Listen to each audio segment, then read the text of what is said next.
70% युवाओं की आबादी में 45% जब बेरोजगार होता है ना, तो घर पे बैठे हुए अपने लड़के को देखकर उस पिता को कितनी तकलीफ होती होगी, इसका अंदाजा भारतीय जनता पार्टी वाले नहीं लगा सकते, क्योंकि उनकी तो औलादे नहीं है ना।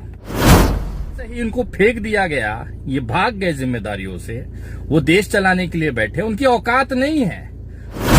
किससे रोजगार मांग रहे हैं? जो खुद 35 साल 40 साल तक दुनिया में भीख मांगता हुआ जिंदा रहा, घूमता रहा, अपना पेट पालता रहा, उससे आप रोजगार की उम्मीद ना करिए। अपराधी बैठता है ना कुर्सी पर, उससे आप अपेक्षा मत करिए कि वो आपके बच्चे की हत्या और आपकी बेटी के बलात्कार पे न्याय दिला पाएगा। तो अगर लग रहा होगा ना वापस से हिंदू मुसलमान करके मंदिर मस्जिद में अटका कर सत्ता हासिल कर लोगे, तो आप ये चीज इतिहास हो चुकी है। आज के युवाओं को रोजगार चाहिए। नमस्कार दोस्तों, मैं विनय दुबे मुंबई से।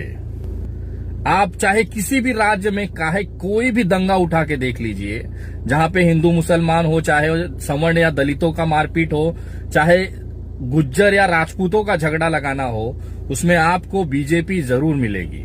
क्योंकि इनका जो बेसिक है ना वो यही है कि एक दूसरे से झगड़ा लगा दो, जातीय समीकरण में झगड़ा लगा दो और बैठकर मजे लो, राज करो। लेकिन अब ये जमाना पलट चुका है। आज ना देश का युवा जागरूक है, वो आपकी जो गंदगी है ना उसको समझ चुका है। आपके पास दिखाने के लिए, करने के लिए कुछ नहीं है, तो आप ये जो चीजें करते हैं ना भारतीय जनता पार्टी वालों, अब देश जागरूक है, चीजें समझ रहा है। उन्हें ना हिंदू चाहिए, ना मुसलमान चाहिए, ना मंदिर चाहिए, ना मस्जिद चाहिए। 71% युवाओं की आबादी में 45% जब बेरोजगार होता है ना, तो घर पे बैठे हुए अपने लड़के को देखकर उस पिता को कितनी तकलीफ होती होगी, इसका अंदाजा भारतीय जनता पार्टी वाले नहीं लगा सकते, क्योंकि उनकी तो औलादे नहीं है ना। आज जो सत्ता में बैठे हैं, आज जो सत्ता में बैठे हैं ना, ये बेऔलादे बैठे हैं। उन्हें क्या पता बेटी की आबरू क्या होती है, उन्हें क्या पता बेटे को बेरोजगारी की तकलीफ क्या होती है। अगर उनके घर खानदान होता, परिवार होता, तो आज चीजें समझ में आती उनको कि आखिर एक परिवार होता क्या है।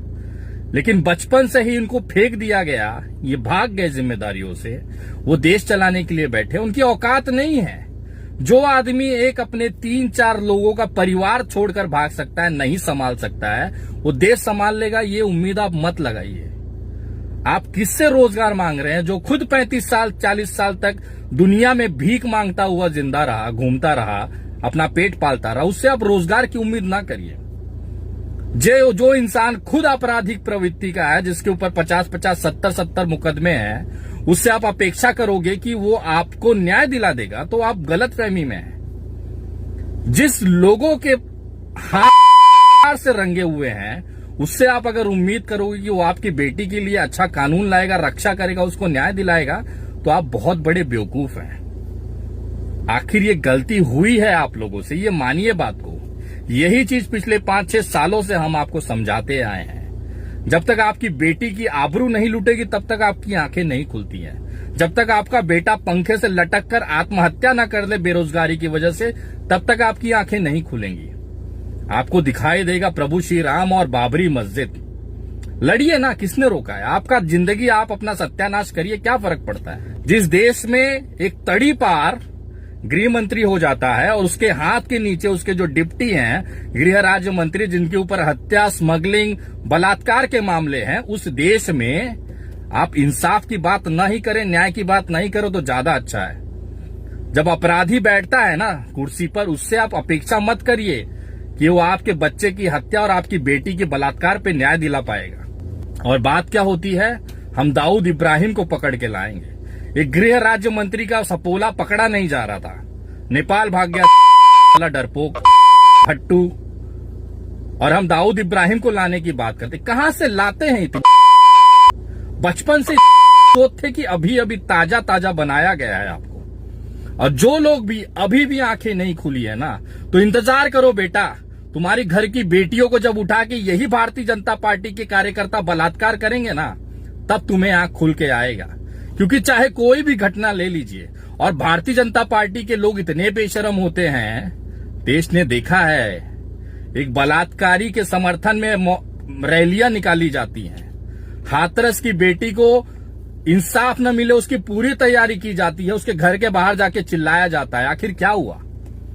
आज ये हालत है कि उसके जो बलात्कारी के जो आरोपी थे उनको फांसी की सजा हुई। शर्म आती है क्या रे? जिस कोर्ट ने उन्हें आरोपी साबित कर दिया, सजा दे दी, उसके समर्थन में तुम और बलात्कारी जाके खड़े हुए थे। अगर घर में माँ बहन होगी ना तो थोड़ा भी शर्म आता होगा ना, तो जाके उनसे नजरें मिला के देखो, उनकी आंखों में तुम पर थूकती होंगी वो कि मेरे घर में पैदा कर दिया जो एक लड़की के बलात्कारी के साथ जाकर खड़ा हो जाता है। ये तो औकात है रे तुम्हारी। और तुम को अगर लग रहा होगा ना वापस से हिंदू मुसलमान करके मंदिर मस्जिद में अटका कर सत्ता हासिल कर लोगे, तो आप ये चीज इतिहास हो चुकी है। आज के युवाओं को रोजगार चाहिए, आज के लड़कियों को महिलाओं को सुरक्षा चाहिए, किसानों को अपने अन्न का पैसा चाहिए, कीमत चाहिए। अगर अभी भी तुमको लगता है कि तुम बना लोगे ना, तो तुमसे बड़ा इस देश में नहीं मिलेगा। समय खत्म हो चुका है तुम्हारा। और जितने भी इनके अंधभक्त हैं ना, ये सब खोज खोज कर इनको सीधा किया जाएगा। इंतजार तो करो। बुझते हुए दिए की लौ देखी है ना, जैसे फड़फड़ाती है, वैसे कुछ दिन बचे हैं भारतीय जनता पार्टी के लिए। जितना फड़फड़ाना है ना, फड़फड़ा लो बेटा।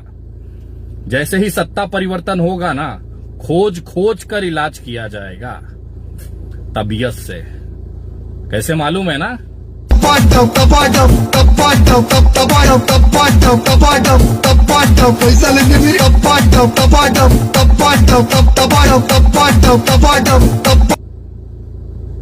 जय हिंद, जय महाराष्ट्र।